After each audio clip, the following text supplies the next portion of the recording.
नमस्कार दोस्तों, मैं श्याम बिहारी वर्मा, रिटायर्ड जज। मैं अपने कानून की पाठशाला में आप सभी का हार्दिक स्वागत करता हूं और काफ़ी दिनों के बाद मिल रहे हैं। आजकल चर्चा में है समान नागरिक संहिता यानी कॉमन सिविल कोड, जिसके बारे में सर्वोच्च न्यायालय में एक सीनियर एडवोकेट श्री अश्विनी उपाध्याय हैं, उन्होंने एक PIL दाखिल किया था, जिसमें सुप्रीम कोर्ट से निर्देश चाहा था कि वो सुप्रीम कोर्ट जो है केंद्र सरकार को निर्देशित करे कि देश के लिए समान नागरिक संहिता का कानून बनाए।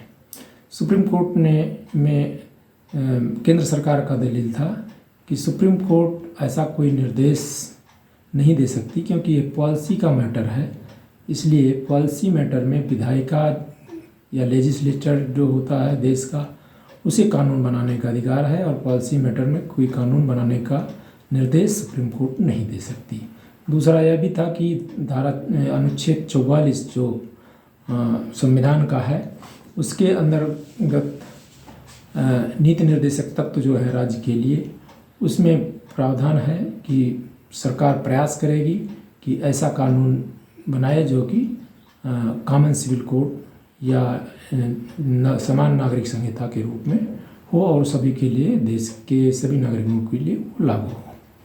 समान नागरिक संहिता सामान्य रूप से कहाँ लागू होती है, ये भी जानना जरूरी है।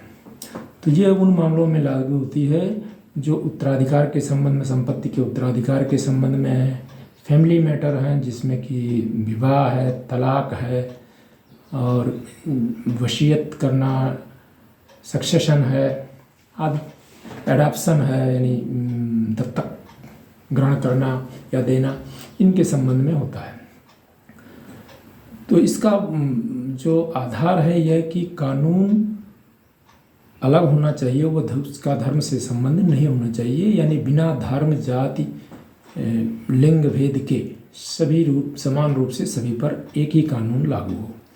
इसकी उत्पत्ति जो हम देखेंगे तो इसका जो ऐतिहासिक बैकग्राउंड है वो स्वतंत्रता के पहले जो कॉलोनियल सिस्टम था इंडिया का, जब ब्रिटिश सरकार थी, उस समय इसका चर्चा शुरू हुई। 1835 में ब्रिटिश गवर्नमेंट ने एक रिपोर्ट सौंपी जिसमें यूनिफॉर्मिटी लाने के लिए, यानी एक समानता लाने के लिए कानून में एक सिफारिश की गई, जिसमें क्राइम के संबंध में था, एविडेंस से संबंधित था और कॉन्ट्रैक्ट आदि से संबंधित था, जिसमें पर्सनल लॉ जो व्यक्तिगत कानून होते हैं हिंदू और मुस्लिम को, उसको कोडिफिकेशन से बाहर रखने का रिकमेंडेशन किया गया। इसके बाद क्या हुआ कि 1840 में इस बात पर जोर दिया गया, लेक्स लोसी रिपोर्ट अक्टूबर 1840 का है, इसमें इस बात पर जोर दिया गया कि ऐसे समान या एक समान कानून सबके लिए लागू होने चाहिए। क्वीन जो है ब्रिटिश की, उन्होंने घोषणा की 1859 में कि ये रिलीजियस मैटर में, धार्मिक मैटर में इंटरफेरेंस नहीं करेंगे। हुआ क्या, बाद में फिर क्रिमिनल लॉ जैसे भारतीय दंड संहिता, दंड प्रक्रिया संहिता, साक्ष्य अधिनियम, civil procedure code, contract act और जो व्यवसाय से संबंधित थे या व्यवहारिक गुड्स एक्ट जो था, इन सब के बारे में कोडिफाइड लॉ बाद में बनाया गया। लेकिन उसमें भी जो पर्सनल लॉ थे वो सेपरेट, जो हर धर्म के अलग अलग थे, हर समुदाय के, उनके द्वारा गवर्न होते रहे। BN राव कमेटी एक गठित की गई थी, जिसने 1941 में हिंदू कोड बिल के संबंध में रिपोर्ट दिया था और उसमें 1937 में रिव्यू हुआ था। कमेटी ने रिकमेंड किया था सिविल कोड जो मैरिज और सक्सेशन के संबंध में हिंदुओं के लिए, उसके लिए। उसके बाद 1947 से 1885 के बीच क्या घटनाएं इस बारे में हुई, इसके बारे में जानना जरूरी है। जब कॉन्स्टिट्यूशन का ड्राफ्टिंग हो रही थी, उसमें जवाहरलाल नेहरू, डॉक्टर B.R. अम्बेडकर ने यूनिफॉर्म सिविल कोड पर बल दिया था, लेकिन उन्होंने यूनिफॉर्म सिविल कोड को डायरेक्टिव प्रिंसिपल जो कॉन्स्टिट्यूशन था उसके अनुच्छेद 44 में समाहित किया। और यह इसलिए हुआ कि उस समय काफ़ी अपोजिशन का विरोध था विभिन्न सेक्शनों का, और अवेयरनेस लोगों में नहीं थी, इस कारण वो लॉ नहीं बन सका और कॉन्स्टिट्यूशन के केवल डायरेक्टिव प्रिंसिपल में शामिल कर लिया गया। डायरेक्टिव प्रिंसिपल जो आर्टिकल 44 संविधान की है, वो इन्फोर्स नहीं होती, क्योंकि इसकी जो अनुच्छेद 37 है, जो इस चैप्टर 4 में डायरेक्टिव प्रिंसिपल दिए गए हैं, उसके अनुच्छेद 37 जो शुरुआती में है, वही कहता है कि इसके भाग के अंतर्गत कोई भी जो डायरेक्टिव प्रिंसिपल हैं, प्रोविज़न हैं, वो इन्फोर्स नहीं कराए जा सकते। ये केवल राज्य के लिए है कि वो प्रयास करेगी कि इस डायरेक्टिव प्रिंसिपल्स के सिद्धांत जो हैं उसके अनुसार कानून बनाए। डॉक्टर अंबेडकर ने अपनी स्पीच में कॉन्स्टिट्यूएंट असेंबली में कहा था, no one need to be apprehensive that if the state has the power, the state will immediately proceed to execute that power in a manner may be found to be objectionable by the Muslim or by Christian or by any other community. I think it would be a mad government if it did so. तो उन्होंने कहा कि कोई प्रावधान बन जाने से इसका मतलब जो प्रावधान बनाने का जो पावर स्टेट गवर्नमेंट को है, स्टेट को है, राज्य को है, वो देने से इसका मतलब ये नहीं हुआ कि तुरंत वह सरकार ऐसे अधिकार का प्रयोग करने लगेगी और अगर किसी दूसरे सेक्शंस के द्वारा मुस्लिम, क्रिश्चियन या दूसरे अन्य सेक्शंस के द्वारा विरोध किया जाता तो तुरंत उसको लागू कर देगी, ऐसा नहीं हो सकता। आर्टिकल 44 जो कहता है कि state shall endeavour to provide for its citizens a uniform civil code throughout the territory of India, यानी राज्य यह प्रयास करेगी कि अपने नागरिकों को एक समान नागरिक संहिता का दे जो कि भारत क्षेत्र में पूरी एक समान रूप से लागू हो। लेकिन जो आर्टिकल 37 है इसी चैप्टर की, वो कहता है provision content in this part shall not be enforceable by any law any code but the principle where therein laid down are nevertheless fundamental in the governance of the country and it shall be the duty of state to apply these principles in making law। तो ये तो लागू तो हो नहीं सकता। ये article 37 कहती है कि वो इन्फोर्सेबल नहीं होगी किसी कोर्ट के द्वारा, कोई कोर्ट ये डायरेक्ट नहीं कर सकती, नहीं आप इस UCC बनाएं, ये डायरेक्ट प्रिंसिपल में ही है। तो ये केवल स्टेट पर एक दायित्व सौंपती है कि वह जो इसके विचार है, स्टेट पॉलिसीज़ के प्रिंसिपल हैं, सिद्धांत हैं, उसके अनुसार कानून बनाए। अभी हम आते हैं कि कुछ रिफॉर्म हुए। क्या रिफॉर्म हुई है? BN राव ने जो रिकमेंड किया था उसके परिप्रेक्ष्य में BN राव कमेटी ने 1941 में, और उसको हिंदू लॉ कमेटी ने एग्जामिन किया कि हिंदू लॉ जो हैं वो कॉमन हो जाए। उसके बाद हिंदू कोड बिल लाया गया।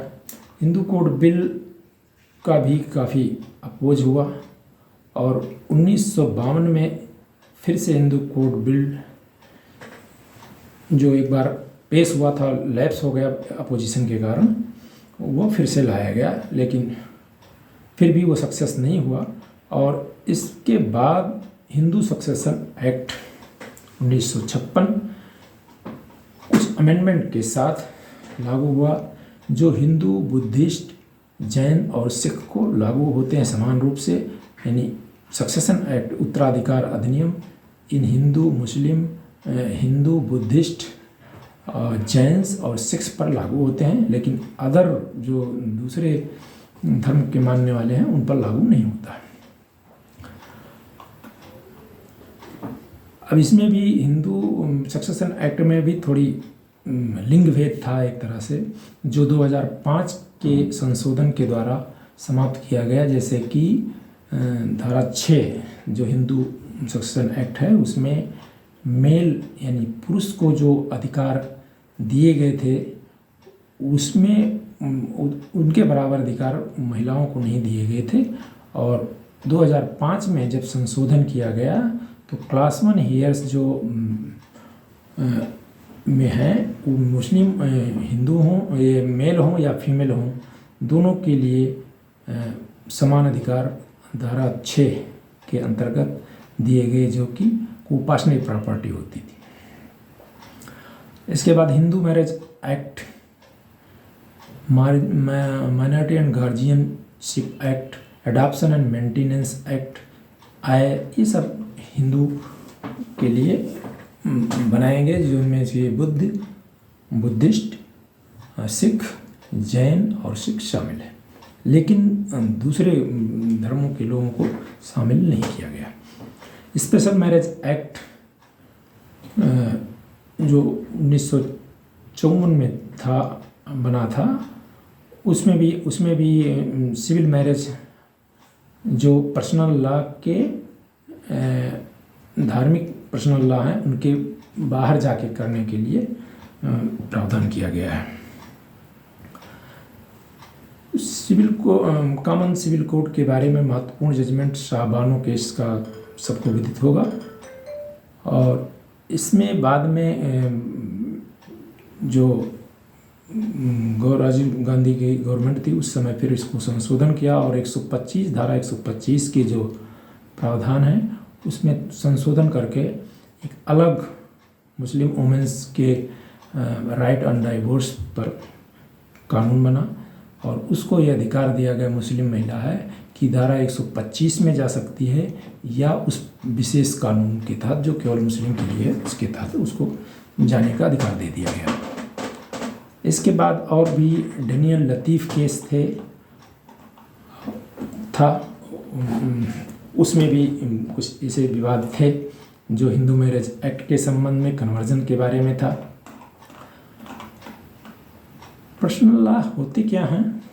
इसका मतलब ये होता पर्सनल लॉ कि एक निश्चित लोगों, एक ग्रुप होता है जो group of peoples, certain group of peoples को अप्लाई होते हैं जो उनके धर्म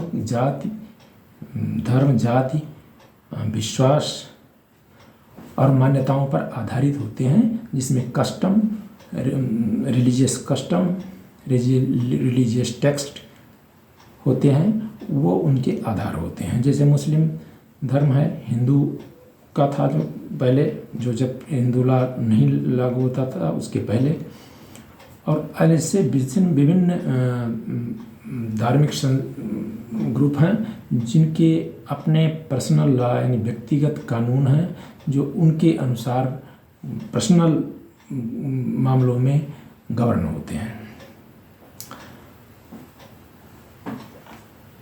अब ये यूनिफॉर्म सिविल कोड करेगा क्या, यानी समान नागरिक संहिता से फायदे क्या हैं? एक तो एक जो वनरेबल सेक्शंस हैं ऑफ द सोसाइटी की जो निचले तबका या विभिन्न छोटे छोटे लोग हैं, समुदाय हैं, उनके अधिकारों का संरक्षण करेगा और समानता का अधिकार देगा, सबके लिए समान रहेगा। कानून सिंपल होगा, सरल होगा, और वो जो अभी अलग अलग लोगों के लिए कुछ अलग अलग समुदाय के लिए अलग कानून है पर्सनल मामले में, वो एक जैसे हो जाएंगे। सरलीकरण होगा एक तरह से, जो भी जटिलताएं हैं वो कम हो जाएंगी जो मैरिज सेरेमनी, सक्सेशन, उत्तराधिकार, अडॉप्शन से संबंधित हैं।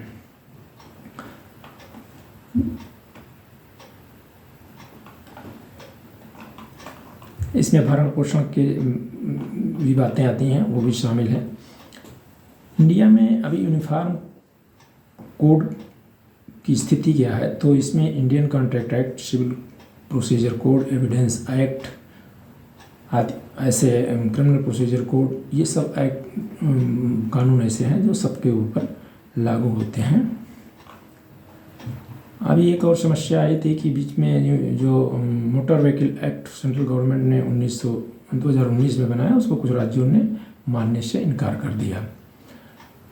अभी तक इंडिया में जो यूनिफॉर्म सिविल कोड यानी समान नागरिक संहिता है, वह सिर्फ और सिर्फ गोवा एक ऐसा स्टेट है इंडिया में जहाँ पर लागू है, और ये काफ़ी पहले से लागू है। समान नागरिक संहिता लागू करने की समस्याएं क्या हैं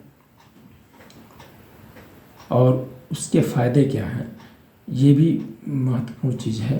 तो ये इसके फ़ायदे ये हैं, जो समाज के विभिन्न वर्ग हैं उनको संरक्षण देगी, वल्नरेबल सेक्शंस जो हैं सोसाइटी के, लॉ को सिंप्लीफाई करेगी, कानून को सरलीकरण करेगी।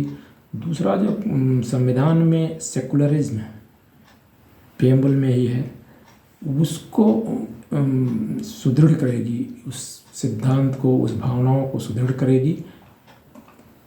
सभी सिटीजन, क्योंकि सभी सिटीजन जो नागरिक हैं देश के, उनके लिए एक जैसा होगा।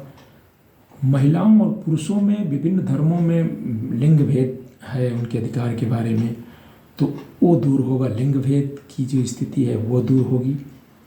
चैलेंजेस क्या हैं, क्यों नहीं ये लागू हो पा रहा है, और क्या इसके चैलेंजेस, चुनौतियां हैं, ये भी महत्वपूर्ण चीज़ें हैं विचार करने के लिए। एक मिथ है कि Hindu are govern by one uniform law, marriage among close relative is prohibited in north but considered auspicious in south. Hindu में जो नज़दीकी विवाह संबंध हैं, नज़दीकी रिश्तेदारों में, नॉर्थ इंडिया में प्रोहिबिटेड है, लेकिन साउथ इंडिया में वो अच्छा माना जाता है। जो पर्सनल लॉ में विभिन्न धर्मों के पर्सनल लॉ हैं, उनमें एकता नहीं है, चाहे ये मुस्लिम से संबंधित हो या क्रिश्चियन से संबंधित हैं या किसी और धर्म से संबंधित हैं। तीसरी समस्या है संविधान में कुछ कंट्राडिक्शंस इस बारे में है। जैसे संविधान स्वयं स्थानीय जो लोकल प्रथाएं हैं नागालैंड, मेघालय और मिजोरम में, उसको प्रोटेक्ट करती है। अगर हम समान नागरिक संहिता लागू करें तो वो प्रोटेक्शन कहाँ जाएगा। दूसरा है कि अनुच्छेद, संविधान के अनुच्छेद 25 धार्मिक स्वतंत्रता देती है, वो अपने धर्म के अनुसार पालन करें अपने धर्म का, अपने पर्सनल मामले में। और ये आर्टिकल 14 जो समानता का सिद्धांत है, उसका एक कंट्राडिक्शन दिखता है। इसके अलावा एक कम्युनल पॉलिटिक्स जो है, राजनीति है, वो धार्मिक कभी कभी होती है। कुछ मामलों में वो वोट बैंक या किसी कारण से उसका विरोध चालू हो जाता है। तो कम्युनल पॉलिटिक्स जो है, ये भी एक समस्या है। तो कॉन्स्टिट्यूशनल हर्डल, कम्युनल पॉलिटिक्स और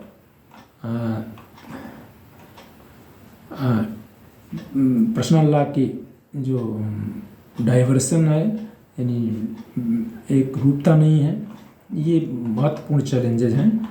और इसके अलावा जो आगे क्या किया हो सकता है, गवर्नमेंट और सोसाइटी को इस बारे में विश्वास जागृत करना चाहिए, और एक common cause with social reform rather than religious conservative यानी सोशल रिफॉर्म होना चाहिए, जो कॉमन उद्देश्य इस यूनिफॉर्म सिविल कोड का है। इसका कॉमन उद्देश्य यही है कि वो एकरूपता लाए, सरलीकरण करे, नेशनलिज्म इससे डेवलप होगा। जब एक जैसे लोग, एक सभी के लिए एक कानून होगा। तो ये सब चीज़ें हैं जिस पर ध्यान देना होगा कि हम उसको धार्मिक ना बना करके जो रूढ़िवादिता है उसके बाहर आएँ। इसके अलावा अलग अलग विषयों पर फेज़ वाइज सुधार के लिए कानून अलग फेज़ वाइज बना सकते हैं। फिर धीरे धीरे लोगों को उसकी अच्छाइयाँ समझ में आएंगी और एक पब्लिक ट्रस्ट बिल्डअप करना पड़ेगा। तो आज के जो वर्तमान स्थिति में है, ये सभी पर्सनल व्यक्तिगत जो कानून हैं उनको कोडिफाई करके एक सामंजस्य बैठा करके एक यूनिफॉर्म सिविल कोड बनाया जाए तो ये देश के लोगों में एकता, राष्ट्रीयता और समानता का भाव जागृत करेगी। कोई ऊंच नीच या धर्म के आधार पर विभेद कानून में नहीं होगा। जो उनके पर्सनल लॉ से संबंधित हैं, मैरिज यानी शादी, विवाह, तलाक और उत्तराधिकार, भरण पोषण और इसके बाद जो संपत्ति के विवाद होते हैं उनके व्यक्तिगत यानी पर्सनल जो कानून के आधार पर वो सब खत्म हो जाएंगे और एकरूपता सभी के लिए लागू होगी। हमारा वीडियो कैसे लगा इसके बारे में ज़रूर कमेंट करके बताने का कष्ट करें और आगे हम और जानकारी देने का प्रयास करेंगे। हमारे इस चैनल को सब्सक्राइब, लाइक और शेयर करने का कष्ट करें। नमस्कार, धन्यवाद, आपने सुना।